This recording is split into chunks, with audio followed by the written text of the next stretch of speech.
I saw this going quite differently in my head. I bought a package of the fake vampire teeth so that I could film this video, and I can't even talk around them. Hello, my name is Abigail, and on this channel, I talk about books, things that I'm passionate about, and right now, that happens to be putting out 31 videos in 31 days. In this video, you will see me read a total of 3 vampiric novels, and some of them are a little bit of an unconventional choice, but it is my vlog, and I will do as I please, as I am the vampire of the hour. So, here is what I read, and some of them pretty good. The very first book that you will see me read is Bury Our Bones in the Midnight Soil by V.E. Schwab. This is a book about 3 women whose lives are tangled together, woven in such a way that only V.E. Schwab can do. We start in 1532. We have a section in 1823 and one in 2019. Lesbian vampires, toxic lesbian vampires. This book is very genre bending. There is very little horror to it. I know that sometimes when you think vampires, you either think like paranormal romance or horror, and this isn't very horrific. There are some scenes that are horrific for sure, but I would say this reads more like magical realism, historical fiction, maybe lit fic. The next book that I have to discuss with you is Hungerstone by Kat Dunn. Now, this book is a Carmilla retelling. I have never read the source material myself, so I can't tell you how true to Carmilla it is. It is a female rage story right here, right now. This is, once again, lesbian vampires. And it is definitely like female rage, historical fiction, and I would say I support women's rights and wrongs. The final book that I have for you is Coffin Moon, and this is by Keith Rawson. I got this off of Aardvark, and I will say that I had seen some people pitch this as like dude bro horror, and I don't think I agree. I don't think so at all. I would pitch this more as, once again, historical fiction. I never read the synopsis of these books, so I'm very unsure of how much to tell you, but it does say right here that Dwayne Miner is back at home after a tour in Vietnam, and he's a bartender, and he's trying to stay sober with his marriage and his wife Heidi and connect with his 13-year-old niece. And then skip a little bit, and it says that when Miner crosses John Varley, a killer who sleeps during the day beneath loose drifts of earth and grows teeth in the night, Varley brutally retaliates by murdering Heidi. So it does say it right in the synopsis. He loses everything in one fell swoop, and now he has to go and find Varley. It's definitely less dude bro and more, I would say, historical fiction. I mean, this definitely, if I had to gender a book, I would say this is definitely more dude than, say, Hungerstone, and it's definitely more dude than Bury Our Bones in the Midnight Soil, but I don't believe in gendering books, so I wouldn't say that. I had just seen Coffin Moon pitched as dude bro horror, and I was scared that I was getting myself into that, and it was not the case. So if you have been pitched Coffin Moon or told that it was dude bro, let me set the record straight. It's not very dude bro. So, and you'll hear me talk about that later as well.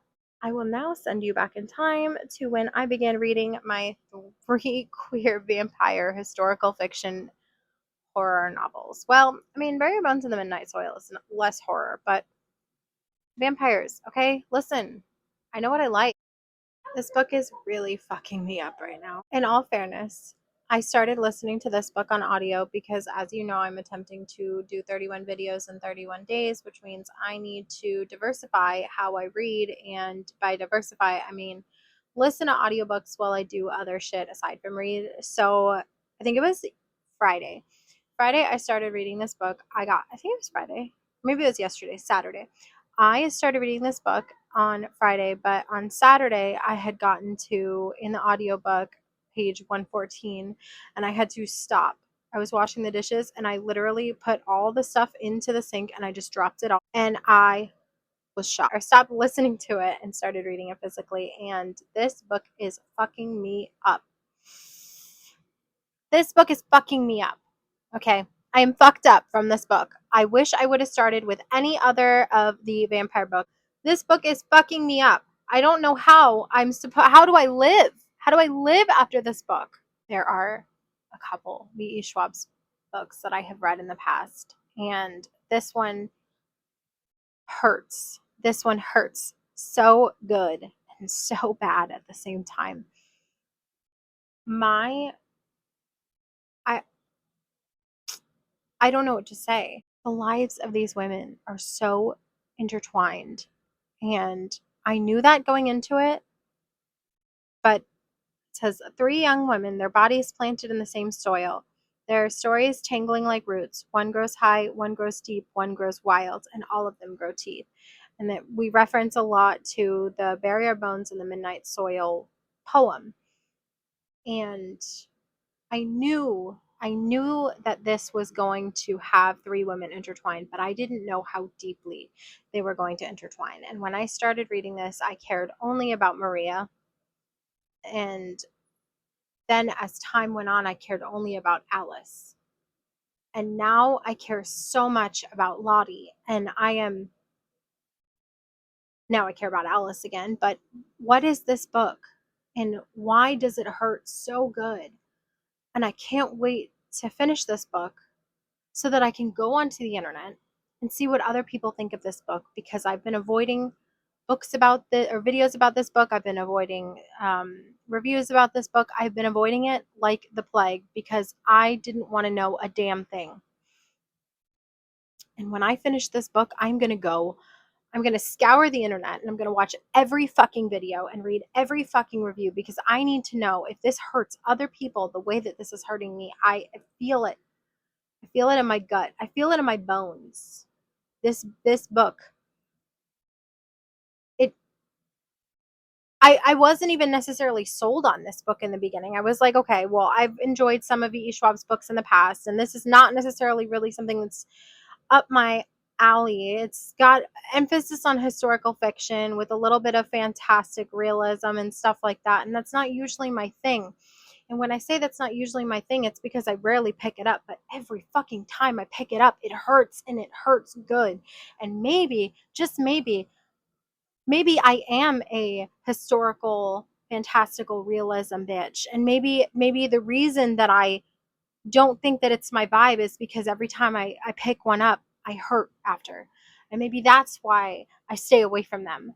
Maybe I've been maybe I've been avoiding the books that I love the most. Like, I mean, I'm thinking about like fantastical realism, and historical fiction and stuff like that. The books that come to mind are The Seven Husbands of Evelyn Hugo. It's got a historical fiction vibe to it. Most of Taylor Jenkins Reid's books do. Um, the Song of Achilles, which I've got literally tattooed on my flesh, is historical fiction. And then you've got um, The Invisible Life of Addie LaRue, which I originally rated 3 stars, but I think about it all the fucking time. Some of my favorite books of all time have elements that this book has. And I was like, God, I don't really want to read a book that I don't think I'm gonna like. And every fucking time I pick up a book. Well, I got this book on audio because I didn't think I was gonna be able to read a 530 something page book, and I am broken. This book is breaking me. I feel so much for each of these women, so individually, so separately, on different planes and in different valleys, and their entire lives are intertwined together. And I feel so deeply for these characters. And this book, I understand the motivation and I support women's rights and their wrongs, but I also understand that wrong is just wrong, and this book is hurting me because I care so much about these women, even when one does wrong. And I what the fuck is this book, and why is it breaking my soul? Fuck you, V.E. Schwab. I just finished this book. What the fuck? 4 stars. 4.5 stars. 4.5 stars feels right. What the fuck? This shit hurt my soul. I'm gonna go look up what other people thought of it to see if anybody else was affected the way that I have been affected by this book. I would like to file a complaint. This shit hurts. Okay, so I am right around the 1/3 mark of Hungerstone. Actually, exactly 1/3. I'm on page 106. The whole book is 317 pages. So I am doing pretty well for one day. So I'd say I could probably finish this tomorrow, I want to say, because I did read most of Bury Our Bones in the Midnight Soil tonight, this evening. Well, that's not necessarily true. I started it yesterday. So I want to say that it is fully possible that I can finish Hungerstone tomorrow. Yeah, I don't see why not. I got an hour, basically an hour to and from work when you add in the fact that I wait for my son at the bus stop. I drop him off at the bus stop, but I wait for him there. And by the time that's done, I also go and get coffee. So I have about an hour in the morning and a little under an hour in the afternoon. I think it's very possible that I can finish Hungerstone tomorrow, which would be perfect because I really need to finish Hungerstone because I really want to get to Coffin Moon, because I've heard some people say that it wasn't so good, and if there's anything that will make me want to read a book, it's people saying it's not good. My cat just came over. Hi, Poodle. You're so pretty. You love it when Mommy does skincare. Do you want some skincare? Oh, yes. No, you don't. So far we have been introduced to Camilla and our main character, whose name I forgot, Lenore. Lenore basically dreams of Carmilla and her carriage crash the night before it actually happens. And so when Carmilla actually ends up there, she's like shocked. And Carmilla is like really, she's a lot. I'm not gonna lie. She's like, she's very, they've been describing her as eccentric, which is true. She's very eccentric, but it's like, she's like kind of a lot. Like, I don't know how to describe it. She's pushy in a house that isn't hers. So basically the premise is Carmilla has a carriage accident and she ends up staying in Lenore and her husband Henry's house to recover, but there's nothing really wrong with her. Like, spoiler alert, Carmilla's a vampire. We probably all knew that, so I don't know how much of a spoiler that was, but anyways, so Carmilla is to recover at Lenore and Henry's house, but Henry's having like a shooting party, so it's kind of important that Carmilla leaves. At least it is to Henry. But Carmilla says she's basically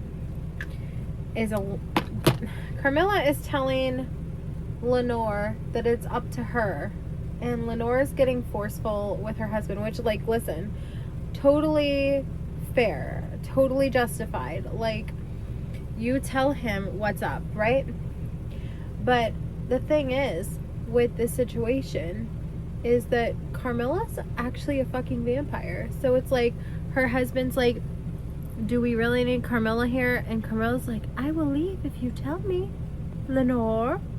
And Lenore's like, no, I will keep her. And so now they got just a fucking vampire hanging around their house, and there's a party getting ready to happen, a shooting party or whatever they called it. And Lenore is essentially like, listen, Carmilla is making Lenore uncomfortable that there is a sexual attraction there. So anyways, that's step 1, 2, and 3 of my skincare. Well, really step 3, because I've already washed my face. So should take my rings off when I do my skincare. That would be smart. So I guess we're on step 4. So Henry, God bless him, well, don't God bless him, actually. Henry's kind of an asshole. I'm not gonna lie to you. Henry is kind of an asshole, but he's right. Like, Carmela is not ill anymore. Like, she was never really ill to begin with, so she should be making her way downtown, walking fast, faces past, and she's homebound, but she's not, because she knows that she has Lenore right where she wants her. And I'm assuming that this is going to be lesbian vampires, and the last one was lesbian vampires, and I can't say I'm mad, because who doesn't love a good lesbian vampire? However, it has come to my attention that the third book is very dude bro, so we'll see how that goes. So at least we had 2 lesbian vampires to balance out the dude bro of it all. So I will let you know how Coffin Moon goes when I start it. But right now, I think I'm enjoying Hungerstone. I think so, yeah. I'm exactly 1/3 of the way through. So this is where I'm at for Hungerstone. Not bad. And I will probably listen to it tomorrow on my way to and from work. I do want to try and read more physically, but I mean, look at what I'm doing right now. I don't have time to read physically. I do, but I don't. It's like I've taken on this giant undertaking of reading filming 31 videos in 31 days. And today, not that it matters to you what day today is, but I'm feeling the pressure, and it's only not even the first week of October down yet. I don't know when this video is going to go up. That's why I hesitate to say actual dates. But I mean, I think it's fair to say that it's to be expected that quite a bit of pre-filming and bulk filming would be happening for such a undertaking as this. But I don't know. I want to read more physically. I'm not having a bad time reading on audio. Let me be very clear about this. I just feel lazy. And not that I think that people who read audiobooks are lazy. It's just that, like, I feel like I'm personally taking the easy way out when the majority of the books that I'm reading right now are on audio, because I do a mix anyway. I like some of my books audio, some of my books physical, but I feel like right now I'm taking the easy way out with more than what I normally would. I feel like I've been saving audiobook credits. I have been saving and unlocking in advance with Everand. I bought a couple on audio. I got one on Hoopla. Like, I'm really doing the most right now. I would say probably more than 1/3 of the books that I intend to read for this thing are audio, which is fine because audiobooks are valid. There was a time when I may not have agreed with that, but I've really come full circle on that. I am an audiobook lover. I do love my audiobooks. I'm hoping, so I have done my nails already 3 times for this vlog thing. I'm hoping that these last a while because I really love them. So I'm hoping that these last a long time. Not that you care, because this is not a nail channel, but this isn't really a skincare channel either. But here you sit watching me pat serums into my face. Anyways, I am going to finish up my skincare and probably go to bed because it's getting late. Yeah, it's 9 o'clock. It's after 9 o'clock and I have work tomorrow.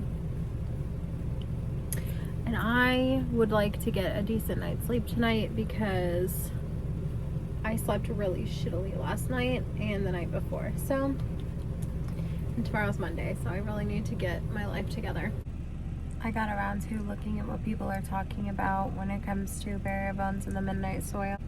I found myself really confused because the people that I perceived would like it in the bookish space had pretty mixed reviews, and I didn't think I would like it. I really loved it. So while I was looking into that, I realized I never told you my thoughts on Burial Bones and the Midnight Soil other than just fuck my life, it was good. And fuck, Fuck my life, it was so good. Like, it was toxic lesbian vampires, but like, you hate them, but you love them so hard. It's like, I was rooting for them. I understood why they were bad people, vampires. I understood that they were making bad decisions, and I understood that like a lot of the decisions that they were making were like morally incorrect, but fuck. This book has fucked me up. I finished Hungerstone and I'm thinking 3.5 stars. I don't know if it's the fact that I've been reading so much historical fiction or if it's like the fact that I read two like historical fiction lesbian vampires back to back or what, but this one just didn't hit nearly as hard as Bury Our Bones in the Midnight Soil. Granted, I didn't expect it to. I don't know what I thought I was getting into when I read this book because I have not read the source material, Carmilla, so it's like I didn't have really anything to compare it to other than Bury Our Bones in the Midnight Soil. And if vengeful women taking what is theirs, what they want, lesbian vampires, if if we're comparing them two back to back, I mean, Bury Our Bones in the Midnight Soil did it better every time, but Hungerstone was not bad. Like Bury Our Bones in the Midnight Soil, I think I gave 4.5 stars. I think I'm comfortable giving this a 3.5 star. Ultimately, I wasn't really pleased with the ending. I felt like it was left up for interpretation a little bit. Like, obviously, some people like that. I like a concrete end. Like, I want to know what happened and I want to know why it happened. And I don't like having to guess. And I don't like, but then again, Bury Our Bones in the Midnight Soil has kind of like a ambiguous ending. I don't know. What maybe the reason that I'm feeling so harsh against Hungerstone is because I literally just read Bury Our Bones in the Midnight Soil and I wasn't bad though. Hungerstone wasn't bad. It really wasn't. Kat Dunn did a really good job, I'm assuming, interpreting the source material. It was the ending that I didn't really love. I think I loved all of it up until the end. I think that like as soon as she found out her husband was doing things and as soon as like she met Carmilla, like things picked up, but like the way that it ended just wasn't for me. And I think that's okay. I think 3.5 stars is a comfortable place to sit for a historical fiction that I don't even really like historical fiction that much. And I ended up reading two back to back in this blog and then two in the demon blog. So it's like I'm being kind when I say that it was good, and I'm not arguing that, but like I just feel like I wish that my rating for this was higher. I don't know what other people are saying about this though. So maybe I'm like right on par with everyone else. Maybe I just wish that everything that I read ever made me feel the way that Bury Our Bones in the Midnight Soil made me feel, and maybe that's my problem. And maybe the learning lesson that we have today is that don't read two vampire books back to back. Don't read two demon books or three demon books back to back that have similar vibes. But the two demon ones were historical fiction. This one is historical fiction, these two. And then what's worse is I'm about to pop into another historical fiction vampire. But this one's like dude bro. That's what I'm getting. The vibes that people are saying it's like dude bro. It's not lesbian. So I think maybe I'll be able to separate these two. But like, I don't know. I don't know. It's hard to talk about because I don't want to sit here and spoil, but also at the same time, like my thoughts, the reason that I didn't agree with this one nearly as much as Bury Our Bones in the Midnight Soil is so spoilery, so I can't tell you. So anyways, 3.5 stars. It's not bad. I mean it's like it's better than three and it's better than 2.5.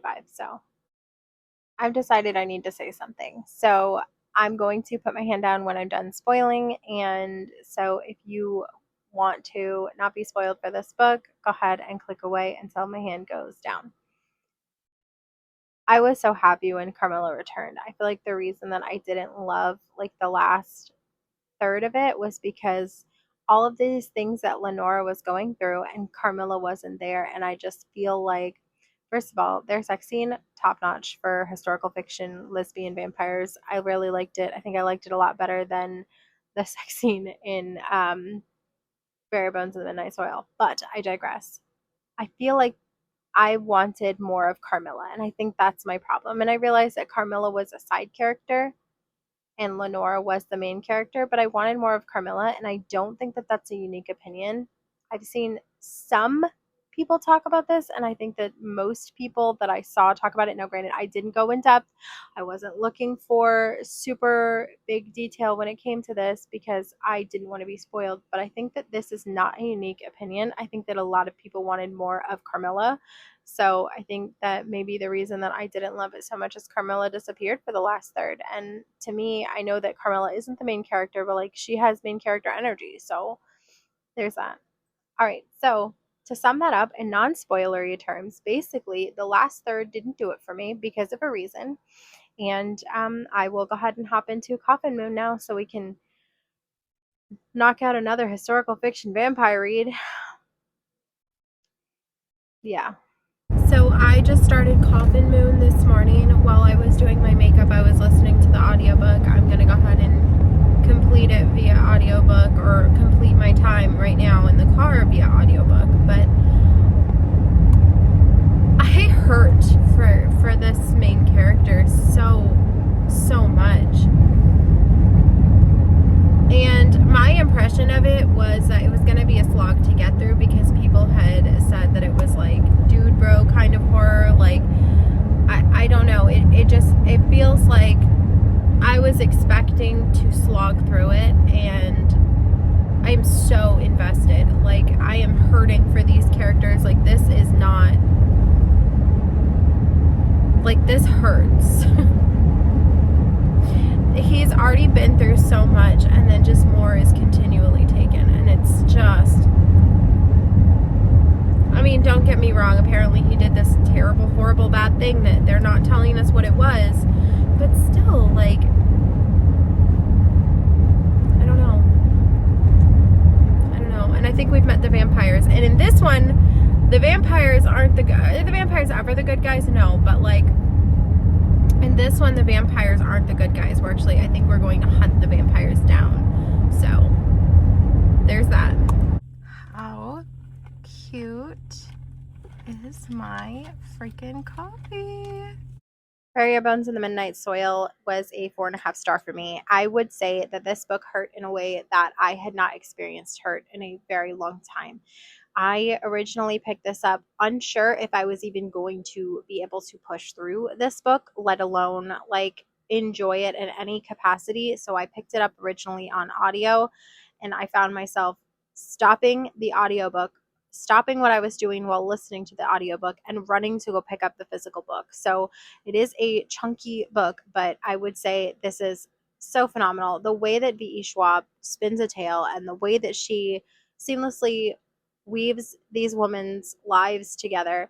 Now, granted, like I said, you are rooting for them, but you also understand that they've done wrong and they're toxic and they're selfish and they're realistic representations of people. I think that each one of the three women, they're motivated by a different thing, and I think that like you understand that motivation. You understand it's wrong, but you understand that motivation. It's like I you're rooting for the bad guy, and like the vampire is the bad guy, right? Like it's but the like you root for them. And the ending of this hurt because it was ambiguous. So I will let you know that now. If you are considering reading this book and you don't do well with ambiguous endings, like maybe skip this one because it was ambiguous. But 4.5 star. I can't tell you what this is about without spoiling it. So I would say that we have three women, Maria, Charlotte, and I forgot the other one's name. Alice. Alice. You have three women born, then died in three separate centuries, and their lives are so entangled that you cannot have one without the other and you cannot separate them. And at first you root for the one that you're introduced to first, the first timeline, you root for her so hard, and then you realize, oh, I don't know about that. Like, ooh, I'm not sure. And then you root for the other one, and then you come to realize, like, oh, it, I'm not sure about that. And then you come to root for the third one, and you're like, maybe no, maybe none of them. Maybe I root for none because they're all toxic, and I don't I don't know. I there has not been a day that's gone by since I put this book down that I have not thought about it, at least in some capacity. So 4.5 stars, B. E. Schwab. Like, but also fuck you. So Hungerstone is a single POV, but it is first person. Much like the last one, we have lesbian vampires, but I don't it this one I feel like I kind of rushed through this one. I'm not going to lie. I feel like I rushed through this entire blog because I chose books that I wasn't necessarily super excited about. Bury Your Bones in the Midnight Soil was one that I was unsure I was going to like. And then Hungerstone, I think I picked this one up because I saw a lot of people talking about it and I have big FOMO. So I picked it up and I was like, I don't really necessarily jive a lot with historical fiction. So I picked it up anyway. And I think I rushed through that one because I was trying so hard to finish this blog in a timely manner. And then I ended up picking up Coffin Moon, thinking it was going to be, like I said, 100 times Dude Bro, but it wasn't. So I feel very much like I rushed through Hungerstone to get through Coffin Moon. And I think that if I were to go back, I think I would like this book a lot better if I sat and read it again because I also had started listening to this on audio. I kind of flipped through some of the pages, but predominantly I was listening on audio. I mean, I have a lofty goal of putting up 31 videos in 31 days. So it's like there are some sacrifices that need to be made. And I've mentioned it over and over that my preferred method of reading is reading it physically. But I spend so much of my time doing things that aren't sitting down, shutting up, and reading that I needed to do some via audio, and I just so happened to choose the ones that I did not think I was going to like because I didn't want to put myself in a reading slump by reading it physically. And that is why I picked up all three of these on audio. And I feel like if I sat down and read Hungerstone and let it take its time with me, I think I would have given it a higher rating than a 3. But all in all, 3 is not bad for Hungerstone because I don't get along with historical fiction usually. And also, I'm not sure that I would consider this horror. Like, maybe I need to revisit maybe I should revisit what bothers me, but I was not bothered by any of this at all. Like, none of this was horrific to me. I was like, yeah, checks out, makes sense. Like, once again, I support women's rights and their wrongs. So I was like, I understood the motivation. I understood that Lorena was going to get what was hers. So I definitely have to dock points for ambiguous endings, which apparently is all I can pick. So 3 stars. Moving on to our final book, Coffin Moon. This is by Keith Rawson, and I really actually enjoyed this book. This was a 4-star for me, and I will tell you why. Because it was such a nice change of pace to be able to go from historical fiction, lesbian vampires, to historical fiction vampire hunter. Like, I don't it was a nice change of pace, and I think that I really enjoyed multiple of the characters' POV. With Coffin Moon, you do have 3 POVs, maybe more actually. I lost count, but you definitely have, at the very least, you have Dwayne and Julia. So you definitely have them, and I think no Varley too. So you have for sure 3 POVs, possibly more, and you're getting to like peek inside their head without it being first person. And I really enjoyed the story that Julia's life was. Even though this was another ambiguous ending that I did not really love because I don't love ambiguous endings, I think that I really enjoyed, especially Julia in this one. And the Vietnam War, like, representation, I would say if you're sensitive to stuff like that, maybe stay clear because it's like not on page PTSD, but it like alludes to it. It's not ever diagnosed, but it's alluded to in a way that somebody who is reading this book today would deduce what the author was attempting to say, um, without having to say PTSD. So, trigger warning for that. Be wary if that's something that bothers you. But ultimately, this is like a revenge story, and I guess they all are. I love queer vampire revenge stories, as these three stories were very like revenge heavy, ambiguous endings, historical fiction, queer vampire stuff. So I have a type, apparently. I definitely have a type, but I had a lot of fun. I would say that really the only part of this that would be a difference is that Barrier Bones in the Midnight Soil is not necessarily a um, horror novel. And then you have Coffin Moon, which is not a vampire, but a vampire like hunter, like someone who's hunting a vampire. I wouldn't call him a vampire hunter. I guess the word that I would use is that he's out for revenge for the vampire that did the terrible thing to him. I would say that if tasked with choosing a standout and a favorite, I would say Bury Your Bones in the Midnight Soil. And now, if you're asking which of the two horror ones I liked better, I think Coffin Moon, which I was not expecting. Granted, I wasn't expecting to like any of these, so I'll call it a win with a 4.5, a 3, and a 4. Once again, ratings right in a row. I'm doing pretty okay. That's not bad. Well, I will see you tomorrow. Let me know all the things in the comments down below. Have you read any of these? Do you plan to read them? What were your thoughts if you did read them? And yeah, I'll see you tomorrow.